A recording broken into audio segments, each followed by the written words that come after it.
अस्सलामुअलैकुम। Kitchen with Shaheen aunty में मैं आप सबको खुश आमदीद कहती हूँ। आज मैं अपने किचन में बहुत ही आसान तरीके से ढाबा स्टाइल कढ़ी पकौड़ा बना रही हूँ। बहुत मज़े की ये कढ़ी बनती है। मैं आपको छोटी छोटी तमाम टिप्स भी बताऊंगी, तो आपने वीडियो को आखिर तक देखना है। कितने दही के अंदर कितना बेसन जाता है, कढ़ी को कितनी देर पकाया जाता है और इसमें कितना पानी शामिल किया जाता है, तो मैं आपको तमाम बातें बताऊंगी। इसके लिए मैंने 1 किलो दही लिया है। दही मेरा 1 दिन पुराना है, यानी ये थोड़ा सा खट्टा दही है। अब हम इसके अंदर 8 खाने के चम्मच जो है बेसन शामिल करेंगे। ये बिल्कुल परफेक्ट है। अगर आपने आधा किलो दही लिया है तो फिर आपने इसके अंदर सिर्फ और सिर्फ 4 खाने के चम्मच ही बेसन शामिल करना है। बेसन डालने से पहले आपने इसे अच्छी तरह से छानकर शामिल करना है। अब हम जो है बेसन और दही के मिक्सचर को जो है अच्छी तरह से मिक्स कर लेते हैं। ये मैं बेसन को जो है दही के अंदर मिक्स कर रही हूँ। दही और बेसन को मैंने मिक्स कर लिया है, तो अब मैं इसे जूसर ब्लेंडर में शामिल करूंगी। आप इसमें भी इसे फेंट सकते हैं, लेकिन हम आसान तरीका अपनाएंगे। इसे हमने जो है इस मिक्सचर को जूसर ब्लेंडर में डाल देना है। आप डायरेक्ट दही और बेसन को जूसर ब्लेंडर में डाल सकते हैं, लेकिन मुझे आपको दिखाना और समझाना था, इसलिए मैंने पहले बाउल में ये चीजें डाली हैं। थोड़ा सा मिक्सचर हमारे बाउल में बाकी है, तो मैं इसके अंदर जो है 2 गिलास पानी शामिल कर रही हूँ। कढ़ी में कितना परफेक्ट पानी जाएगा ये भी मैं आपको बताऊंगी। इसी वजह से मैं आपको कह रही हूँ कि आपने वीडियो को आखिर तक देखना है, ताकि आप बिल्कुल परफेक्ट कढ़ी बना सके। ये 2 गिलास मैंने पानी शामिल कर दिया है। अब मैं इसे अच्छी तरह से ब्लेंड कर लाती हूँ। दही और बेसन के मिक्सचर को मैंने 1 डेढ़ मिनट तक अच्छी तरह से ब्लेंड कर लिया है। तो अब हम एक मसाला बना लेते हैं। कढ़ी का मसाला बनाने के लिए ये मैंने एक कटोरी ली है। इसके अंदर मैं 2 चाय के चम्मच जो है धनिया पाउडर शामिल कर रही हूँ।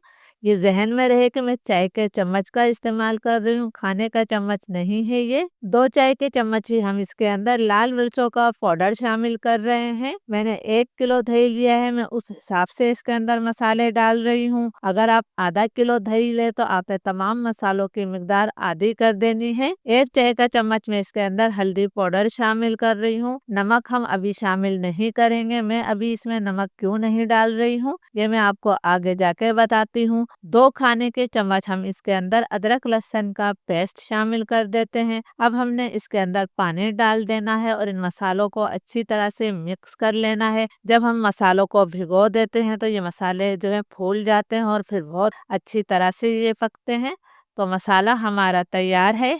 कढ़ी पकाने के लिए आपने हमेशा बड़ा और गहरा बर्तन लेना है, इसलिए कि कढ़ी उबल कर बाहर आने लगती है। तो इसके अंदर मैं 3 से 4 खाने के चम्मच तेल शामिल कर रही हूँ। बहुत ज़्यादा तेल की हमें ज़रूरत नहीं है। तेल को मैं गरम कर लेती हूँ। तेल गरम हो गया है, तो अब मैं इसके अंदर आधा 1 चाय का चम्मच सफ़ेद ज़ीरा शामिल कर रही हूँ। 1/4 टीस्पून में इसके अंदर मेथी दाना शामिल कर रही हूँ। इसकी बहुत अच्छी खुशबू आएगी। जीरे और मेथी दाने को मैं 30-40 सेकंड तक फ्राई कर लेती हूँ। जीरा और मेथी दाना हमारा फ्राई हो गया है, इसमें से खुशबू आने लगी है। अब जो मसाले हमने पानी में भिगो कर रखे थे मैं ये शामिल कर देती हूँ। यकीन करें, जब आप मसाला भून कर कढ़ी चढ़ाएंगे तो कढ़ी का जायका कई गुना बढ़ जाएगा। कटोरी में थोड़ा सा मसाला बाकी था, तो पानी डालकर मैंने वो भी निकाल लिया है।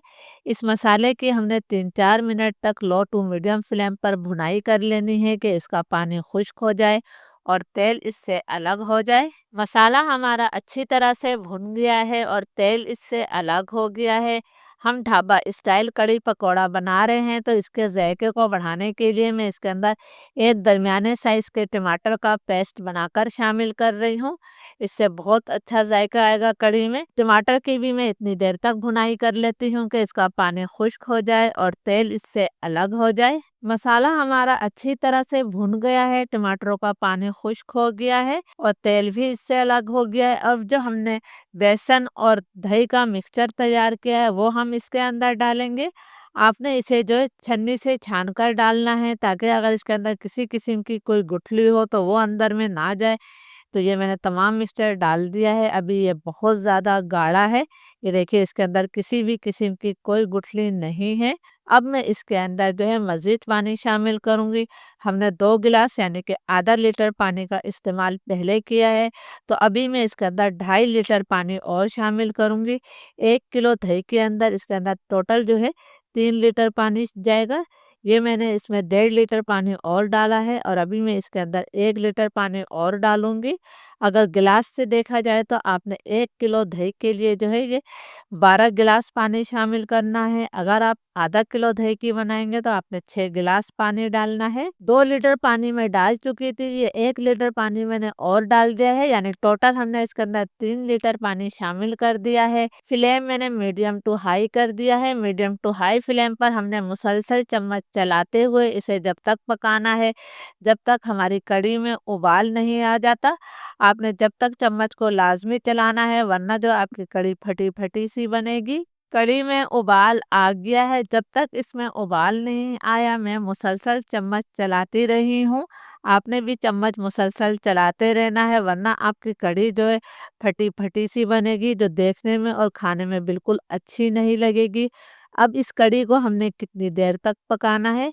बाज़ लोग ये कहते हैं कि 15-20 मिनट में कढ़ी तैयार हो जाती है, तो ये बिल्कुल झूठ है। बेसन को पकने में थोड़ा टाइम लगता है। आपने अगर इसे सही तरीके से नहीं पकाया तो ये बिल्कुल भी जायकेदार नहीं बनेगी। इस कढ़ी को मैं कम से कम भी 40 से 45 मिनट तक पकाऊँगी। अभी इसका कलर भी आपको लाइट लग रहा होगा, लेकिन जैसे-जैसे बेसन पकेगा इसका कलर डार्क हो जाएगा। फ्लेम अब मैं लो टू मीडियम कर रही हूँ और लकड़ी के चम्मच को हमने इसी में छोड़ देना है और ढक्कन थोड़ा खुला रखना है। मैं पहले 20 मिनट तक पका लूँ, फिर आपको दिखाती हूँ। कढ़ी को पकते हुए तकरीबन 20 मिनट हो गए हैं। आप देख सकते हैं कि कढ़ी का कलर थोड़ा डार्क हो गया है, लेकिन अभी ये मुकम्मल तौर पर नहीं पकी है। अभी ये काफ़ी पतली है और बेसन भी हमारा मुकम्मल तौर पर नहीं पका है। इसी वजह से मैंने कहा था कि कढ़ी 15-20 मिनट में कभी भी नहीं पकती। अभी भी मैं इसे जो तकरीबन 20 से 25 मिनट तक और पकाऊंगी। अब मैं इसके अंदर 1.5 चाय का चम्मच नमक शामिल कर रही हूँ। नमक आपने जो है हाथ रोक कर ही डालना है।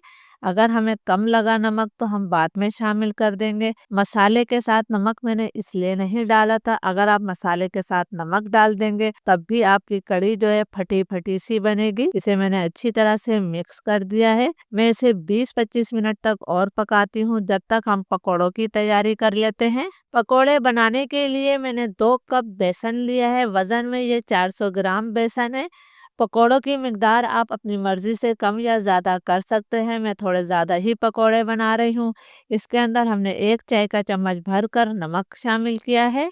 1 चाय का चम्मच ही भरकर मैं लाल मिर्चों का पाउडर शामिल कर रही हूँ। क्वार्टर टी स्पून में इसके अंदर हल्दी पाउडर शामिल कर रही हूँ। हल्दी आपने ज़्यादा नहीं डालनी है। 1 चाय का चम्मच में इसके अंदर अजवाइन शामिल कर रही हूँ, लेकिन अजवाइन को आपने हाथों से मसल कर डालना है। अजवाइन जो है बेसन को हजम करने में मदद देती है। 1 खाने का चम्मच कसूरी मेथी को भी मैं हाथों से अच्छी तरह से मसल कर डाल रही हूँ। इससे भी बहुत अच्छी खुशबू और जायका आता है।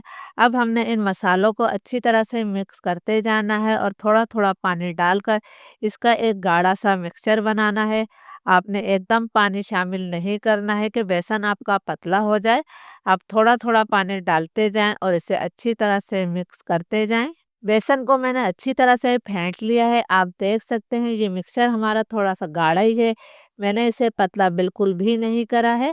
अब हम इसके अंदर कुछ सब्जियां शामिल करेंगे। 2-3 हरी मिर्चों को मैं बारीक काट कर डाल रही हूँ। 2 दरमियाने साइज की प्याज को मैं बिल्कुल बारीक चॉप करके शामिल कर रही हूँ। बाज़ लोग इसके अंदर जो है आलू या पालक भी शामिल करते हैं, आप डाल सकते हैं, लेकिन मैं नहीं डाल रही हूँ। 1 मुट्ठी मैंने इसके अंदर जो है हरा धनिया शामिल कर दिया है। इन सब्जियों को भी हम अच्छी तरह से मिक्स कर लेते हैं। सब्जियों को मैंने अच्छी तरह से मिक्स कर दिया है, तो अब मैं इसे 10 मिनट के लिए रेस्ट पर छोड़ दूंगी। उसके बाद हम इसके अंदर मीठा सोडा भी शामिल करेंगे। फ्राई पैन में मैंने मीडियम टू हाई फ्लेम पर तेल को गरम करने के लिए रख दिया है। बेसन को भी रेस्ट पर रखे हुए 10 मिनट हो गए हैं। तो अब मैं इसके अंदर क्वार्टर टी स्पून मीठा सोडा शामिल कर रही हूँ। मीठा सोडा जब आप पकौड़ों को फ्राई करने लगे जब ही डालना है और इसको भी हमने अच्छी तरह से मिक्स कर लेना है। तेल हमारा गरम हो गया है, फ्लेम मैंने लो टू मीडियम कर दिया है। हमने इन पकोड़ों को लो टू मीडियम फ्लेम पर फ्राई करना है। बहुत ज़्यादा बड़े बड़े पकोड़े आपने नहीं बनाने हैं, क्योंकि हम इन्हें कढ़ी में शामिल करेंगे। जब ये कढ़ी में जाते हैं तो अपने साइज से डबल हो जाते हैं। तो एक वक्त में जितने पकोड़े आएंगे फ्राई पैन में मैं डाल लूँगी। मुझे हाथ से प्रैक्टिस है तो मैं हाथ से पकोड़े बना रही हूँ। आप चम्मच से डालना चाहते हैं तो चम्मच से भी डाल सकते हैं। पकोड़ों को फ्राई होते हुए तकरीबन 2 मिनट हो गए हैं, ये फूल कर ऊपर आ गए हैं। हम इन्हें हल्का सा चम्मच लगा रहे हैं तो इनकी साइड तब्दील हो जा रही है। आपने पकोड़ों को फ्राई करने में जल्दबाजी नहीं करनी है। मैं इन्हें लो टू मीडियम फ्लेम पर 3-4 मिनट तक और पकाऊंगी, ताकि ये अंदर तक अच्छी तरह से पक जाएं और साथ ही ये ऊपर से गोल्डन ब्राउन हो जाएं। पकोड़े हमारे अच्छी तरह से फ्राई हो गए हैं। मैंने टोटल इन्हें जो है 4-5 मिनट तक फ्राई किया है। इस तरह ये अंदर तक अच्छी तरह से पक जाते हैं। अब तमाम पकोड़े तेल से हम निकाल लेते हैं। तमाम पकोड़ों को मैंने तेल से निकाल लिया है। इसे हम प्लेट में डाल देते हैं। माशाल्लाह बहुत ही फूले फूले हमारे पकोड़े तैयार हुए हैं। हमारे जो बाकी पकोड़े रह गए हैं हमने उसे भी इसी तरह बना लेना है। जब तमाम पकोड़े मेरे फ्राई हो जाएंगे तब मैं आपको दिखाती हूँ। अल्हम्दुलिल्लाह हमारे तमाम पकोड़े फ्राई हो गए हैं। तो अब हम कढ़ी को देख लेते हैं। कढ़ी को मैंने 20-25 मिनट तक और पका लिया है। मैं आपको दिखाती हूँ कि अब कढ़ी हमारी बिल्कुल परफेक्ट है। इससे ज़्यादा आपने इसे गाढ़ा नहीं करना है, क्योंकि हम इसके अंदर पकोड़े शामिल करेंगे और जब कढ़ी थोड़ी ठंडी होती है तब भी काफ़ी गाढ़ी हो जाती है। अब मैं इसके अंदर एक ऐसी चीज़ शामिल करूँगी जिससे इसका जायका कई गुना बढ़ जाएगा। ये मैंने 1 खाने के चम्मच इमली को भिगो दिया था, फिर उसका रस निकाल कर शामिल कर दिया है। इससे कढ़ी में बहुत ज़्यादा मज़ेदार जायका आता है। लेकिन अगर आपकी दही जो है काफ़ी खट्टी थी तो फिर आपने जो है इमली का रस नहीं डालना है। इमली का रस को भी मैं 2-3 मिनट तक पका लेती हूँ, ताकि इसका कच्चापन ख़त्म हो जाए। 2-3 मिनट तक कढ़ी को मैंने और पका लिया है। मुझे इसमें नमक भी कम लग रहा था तो मैंने आधा चाय का चम्मच नमक और शामिल किया है। अब हम इसके अंदर पकोड़े शामिल कर देते हैं। मैं एक पकोड़ा आपको तोड़कर भी दिखाऊंगी कि माशाल्लाह कितने बेहतरीन और परफेक्ट हमारे पकोड़े तैयार हुए हैं। इसके अंदर किसी किस्म की कोई गुठली नहीं है, बिल्कुल जालीदार पकोड़े बने हैं। तो बस हमने इसी तरह पकोड़े तैयार करने हैं। पकोड़ों को हमने हल्का सा कढ़ी के साथ मिक्स कर देना है। चूल्हा अब मेरा बंद है। तो अब हम इसके तड़के की तैयारी कर लेते हैं। फ्राई पैन में वही तेल है जिसमें हमने पकोड़ों को फ्राई किया था। इसमें से ज़्यादातर तेल मैंने निकाल लिया है। सिर्फ मैंने कढ़ाई फ्राई पैन में 1/4 कप तेल छोड़ा है। तेल को हम गरम कर लेते हैं। तेल गरम हो गया है तो एक दरमियाने साइज की प्याज को मैंने स्लाइस करके शामिल कर दिया है। प्याज को हमने हल्का सुनहरा होने तक फ्राई कर लेना है। प्याज पर हल्का सुनहरा कलर आना शुरू हो गया है तो अब मैं इसके अंदर 1 चाय का चम्मच सफेद जीरा शामिल कर रही हूँ। 7-8 हमने साबुत गोल मिर्चें डाल दी हैं और इसे भी हमने 1 मिनट तक और फ्राई कर लेना है। प्याज हमारी गोल्डन ब्राउन हो गई है तो अब मैं चूल्हा बंद कर रही हूँ और इसके अंदर हमने 15-20 कड़ी पत्ते शामिल कर दिए हैं। इसे भी हम अच्छी तरह से मिक्स कर देते हैं। हमारा मज़ेदार तड़का तैयार है। कढ़ी के अंदर मैं थोड़ा सा बारीक कटा हुआ हरा धनिया शामिल कर देती हूँ।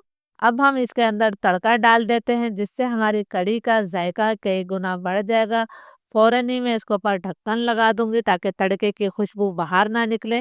फिर 5 मिनट बाद हम इसे सर्व करेंगे। अल्हम्दुलिल्लाह हमारी बहुत ही मज़ेदार ढाबा स्टाइल कढ़ी पकौड़ा तैयार है। आप देख सकते हैं कि कढ़ी हमारी थोड़ी गाढ़ी भी हो गई है। इसके साथ मैंने ज़ीरे वाले चावल बनाए हैं। इजाज़त दीजिए, अल्लाह हाफिज़।